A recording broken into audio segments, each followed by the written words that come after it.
এখন আমরা আছি রাজেন্দ্রপুর রেলওয়ে স্টেশনে।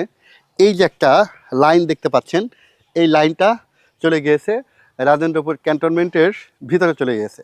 অনেকেই এটাকে মিনি জংশন স্টেশন বলে থাকে, কিন্তু জংশনের সংজ্ঞামতে, বাংলাদেশ রেলওয়ের যে জংশনের সংজ্ঞামতে এটাকে জংশন স্টেশন বলা যায় না। এখন আমরা একটু জংশন সম্পর্কে একটু জেনে নেই।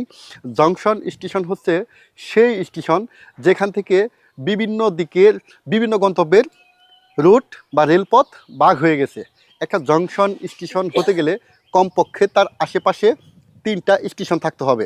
যেমন জয়দেবপুর জংশন স্টেশন, জয়দেবপুরের পাশে হচ্ছে ধীরাশ্রম, তার পাশে হচ্ছে ভাওয়াল গাজীপুর, এবং আরেকটা লাইন ভাগ হয়ে গেছে, সেই লাইনটা রাজশাহী অভিমুখী, তার পার্শ্ববর্তী স্টেশন হচ্ছে মৌচাক স্টেশন।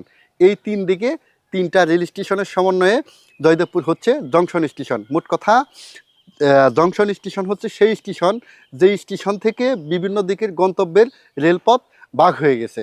প্রিয় বন্ধুরা, তাই আমরা রাজেন্দ্রপুর স্টেশনকে জংশন স্টেশন বলতে পারবো না। এই রাজেন্দ্রপুর থেকে যে একটি লাইন চলে গিয়েছে ক্যান্টনমেন্টের ভিতরে, এটি হচ্ছে একটি শাখা লাইন।